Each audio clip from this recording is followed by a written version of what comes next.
Hello, dear listeners, and welcome to Whisper Tales.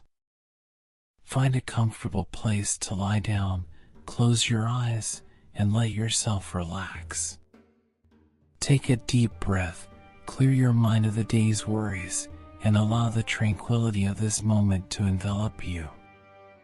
Tonight, I will take you on a journey to distant lands, to a time where kings and princes ruled with wisdom and bravery. In this tale, we will explore the adventures of a young prince and his loyal vizier, and the unexpected twists of fate that befall them. So, if you're ready, let's begin our story. The story of the Vizir Who Was Punished. There was once upon a time a king who had a son who was very fond of hunting. He often allowed him to indulge in this pastime, but he had ordered his grand vizier always to go with him and never to lose sight of him. One day the huntsman roused a stag, and the prince, thinking that the vizier was behind, gave chase and rode so hard that he found himself alone. He stopped, and having lost sight of it, he turned to rejoin the vizier, who had not been careful enough to follow him. But he lost his way. Whilst he was trying to find it, he saw on the side of the road a beautiful lady who was crying bitterly. He drew his horse's rein and asked her who she was and what she was doing in this place, and if she needed help. "I am the daughter of an Indian king," she answered, "and whilst riding in the country I fell asleep and tumbled off. My horse has run away, and I do not know what has become of him." The young prince had pity on her and offered to take her behind him, which he did. As they passed by a ruined building, the lady dismounted and went in. The prince also dismounted and followed her. To his great surprise, he heard her saying to someone inside, "Rejoice, my children, I am bringing you a nice fat youth." And other voices replied, "Where is he, Mama, that we may eat him at once, as we are very hungry?" The prince at once saw the danger he was in. He now knew that the lady who said she was the daughter of an Indian king was an ogress who lived in desolate places, and who by 1,000 wiles surprised and devoured passers-by. He was terrified and threw himself on his horse. The pretended princess appeared at this moment, and seeing that she had lost her prey, she said to him, "Do not be afraid. What do you want?" "I am lost," he answered, "and I am looking for the road." "Keep straight on," said the ogress, "and you will find it." The prince could hardly believe his ears, and rode off as hard as he could. He found his way, and arrived safe and sound at his father's house, where he told him of the danger he had run because of the grand vizier's carelessness. The king was very angry, and had him strangled immediately.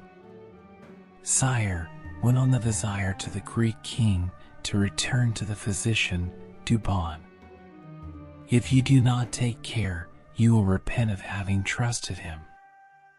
Who knows what this remedy, with which he has cured you, may not in time have a bad effect on you."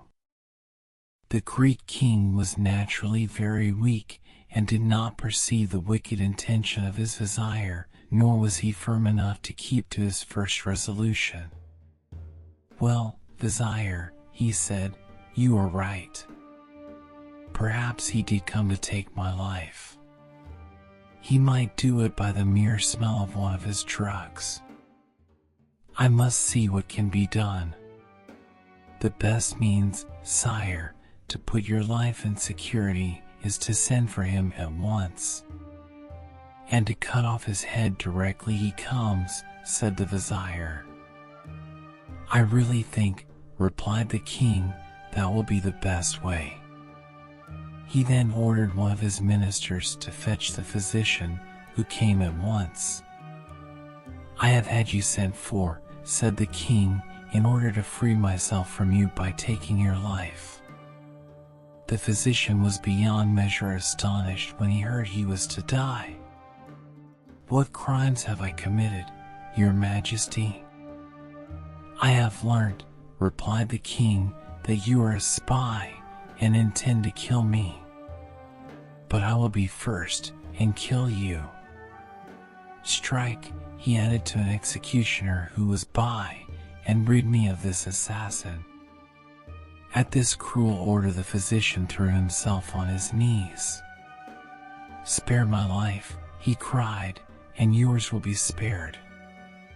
The fisherman stopped here to say to the genius, you see what passed. Between the Greek king and the physician has just passed between us two. The Greek king, he went on, had no mercy on him, and the executioner bound his eyes.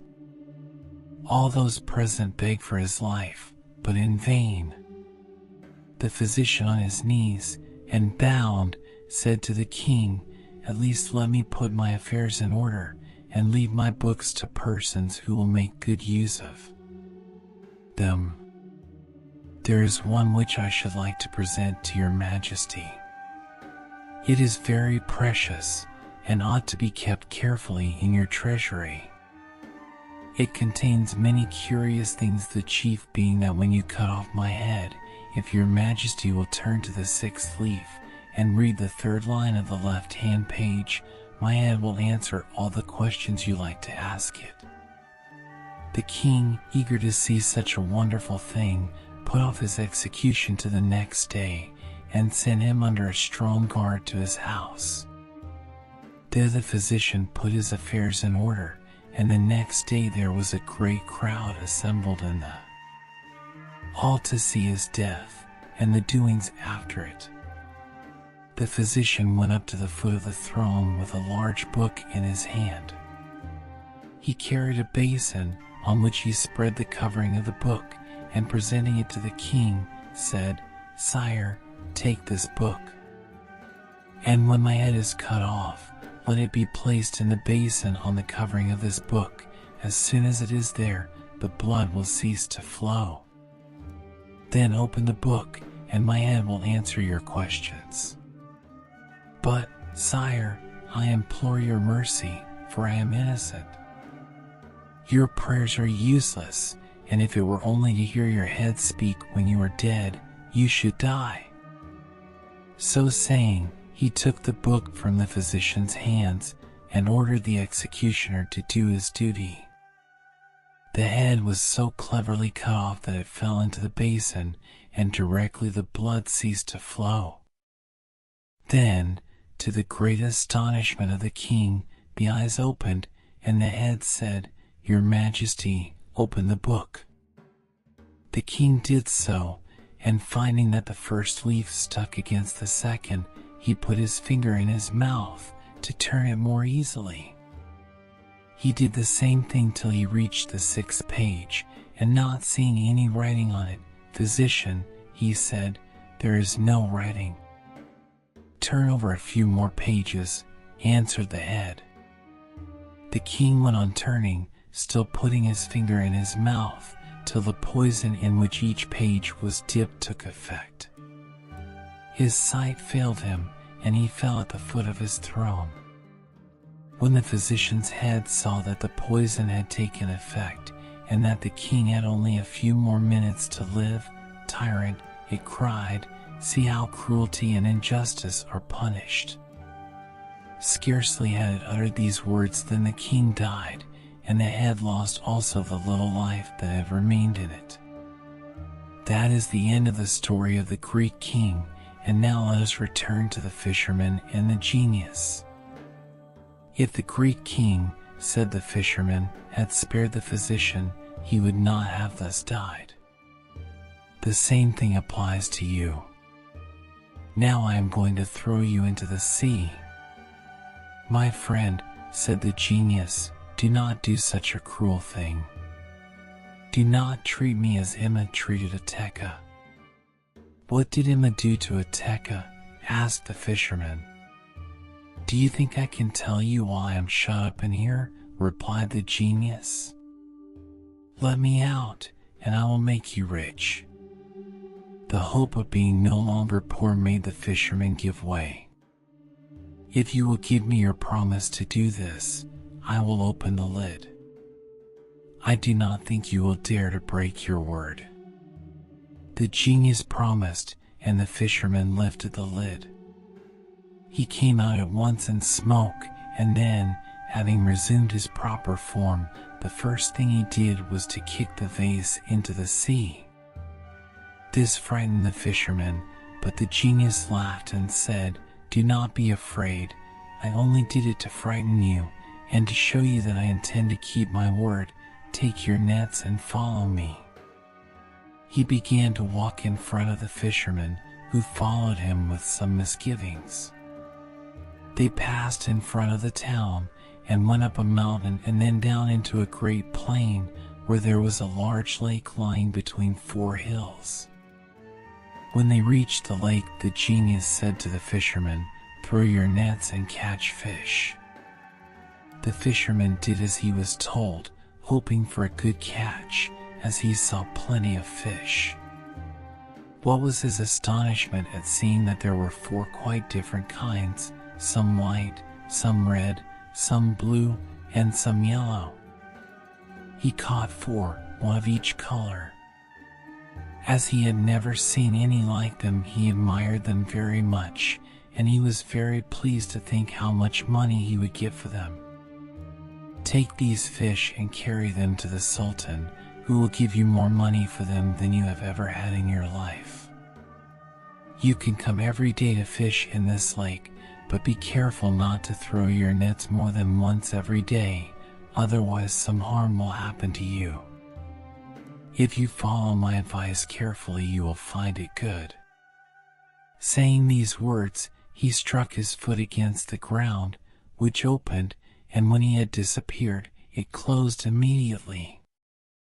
The fisherman resolved to obey the genius exactly, so he did not cast his nets a second time, but walked into the town to sell his fish at the palace. When the Sultan saw the fish, he was much astonished. He looked at them one after the other, and when he had admired them long enough, "Take these fish," he said to his first vizier, "and given them to the clever cook the emperor of the Greeks sent me. I think they must be as good as they are beautiful." The vizier took them himself to the cook, saying, "Here are 4 fish that have been brought to the Sultan. He wants you to cook them." Then he went back to the Sultan, who told him to give the fisherman 400 gold pieces. The fisherman, who had never before possessed such a large sum of money at once, could hardly believe his good fortune. He at once relieved the needs of his family, and made good use of it. But now we must return to the kitchen, which we shall find in great confusion.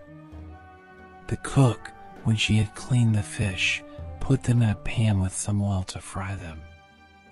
When she thought them cooked enough on one side, she turned them on the other. But scarcely had she done so when the walls of the kitchen opened, and there came out a young and beautiful damsel. She was dressed in an Egyptian dress of flowered satin, and she wore earrings, and a necklace of white pearls, and bracelets of gold set with rubies, and she held a wand of myrtle in her hand. She went up to the pan, to the great astonishment of the cook, who stood motionless at the sight of her. She struck one of the fish with her rod. "Fish, fish," said she, "are you doing your duty?"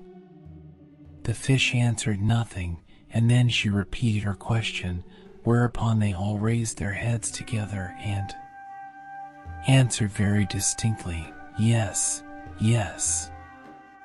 If you reckon, we reckon. If you pay your debts, we pay ours. If you fly, we conquer, and we are content." When they had spoken, the girl upset the pan, and entered the opening in the wall, which at once closed, and appeared the same as before. When the cook had recovered from her fright, she lifted up the fish which had fallen into the ashes, but she found them as black as cinders, and not fit to serve up to the Sultan. She began to cry. "Alas! What shall I say to the Sultan? He will be so angry with me, and I know he will not believe me." Whilst she was crying, the Grand Vizier came in and asked if the fish were ready. She told him all that had happened, and he was much surprised. He sent at once for the fisherman, and when he came said to him, "Fisherman, bring me 4 more fish like you have brought already, for an accident has happened to them so that they cannot be served up to the Sultan." The fisherman did not say what the genius had told him, but he excused himself from bringing them that day on account of the length of the way, and he promised to bring them next day. In the night he went to the lake, cast his nets, and undrawing them and found 4 fish, which were like the others, each of a different color. He went back at once and carried them to the Grand Vizier as he had promised. He then took them to the kitchen and shut himself up with the cook, who began to cook them as she had done the 4 others on the previous day. When she was about to turn them on the other side, the wall opened, the damsel appeared, addressed the same words to the fish, received the same answer, and then overturned the pan and disappeared. The Grand Vizier was filled with astonishment. "I shall tell the Sultan all that has happened," said he. And he did so. The Sultan was very much astounded and wished to see this marvel for himself. So he sent for the fisherman and asked him to procure 4 more fish. The fisherman asked for 3 days, which were granted, and he then cast his nets in the lake and again caught 4 different colored fish. The Sultan was delighted to see he had got them and gave him again 400 gold pieces. As soon as the Sultan had the fish, he had them carried to his room with all that was needed to cook them. Then he shut himself up with the Grand Vizier, who began to prepare them and cook them. When they were done on one side, he turned them over on the other. Then the wall of the room opened, but instead of the maiden, a black slave came out. He was enormously tall and carried a large green stick with which he touched the fish, saying in a terrible voice, "Fish, fish, are you doing your duty?" To these words the fish, lifting up their heads, replied, "Yes, yes. If you reckon, we reckon. If you pay your debts, we pay ours. If you fly, we conquer and are content." The black slave overturned the pan in the middle of the room, and the fish returned to cinders. Then he stepped proudly back into the wall, which closed round him. After having seen this, said the Sultan, "I cannot rest. These fish signify some mystery I must clear up." He sent for the fisherman. "Fisherman," he said, "the fish you have brought us have caused me some anxiety. Where did you get them from?" "Sire," he answered, "I got them from a lake which lies in the middle of 4 hills beyond yonder mountains." "Do you know this lake?" asked the Sultan of the Grand Vizier. "No, though I have hunted many times round that mountain, I have never heard of it," said the Vizier. As the fisherman said it was only 3 hours' journey away, the Sultan ordered his whole court to mount and ride thither, and the fisherman led them. They climbed the mountain, and then, on the other side, saw the lake as the fisherman had described.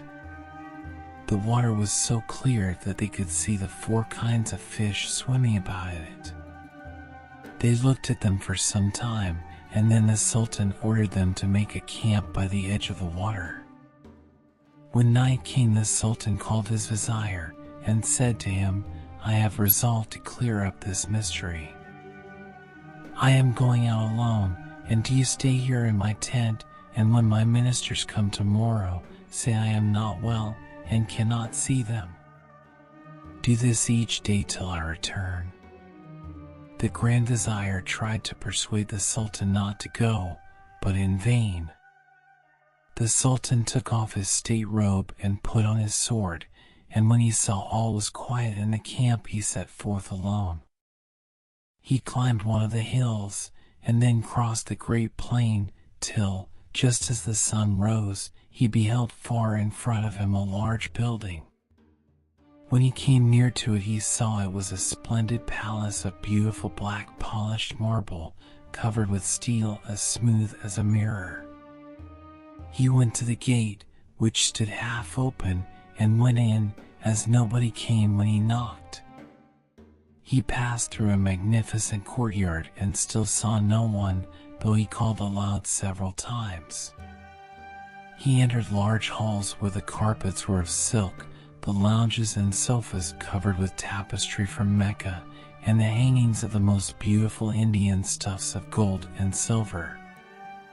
Then he found himself in a splendid room with a fountain supported by golden lions. The water out of the lions' mouths turned into diamonds and pearls, and the leaping water almost touched a most beautifully painted dome. The palace was surrounded on 3 sides by magnificent gardens, little lakes, and woods. Birds sang in the trees, which were netted over to keep them always there. Still the Sultan saw no one, till he heard a plaintive cry, and a voice which said, "Oh, that I could die, for I am too unhappy to wish to live any longer." The Sultan looked round to discover who it was who thus bemoaned his fate, and at last saw a handsome young man, richly clothed, who was sitting on a throne raised slightly from the ground. His face was very sad. The Sultan approached him and bowed to him. The young man bent his head very low, but did not rise. "Sire," he said to the Sultan, "I cannot rise and do the reverence that I am sure should be paid to your rank." "Sir," answered the Sultan, "I am sure you have a good reason for not doing so, and having heard your cry of distress, I am come to offer you my help. Whose is this palace, and why is it thus empty?"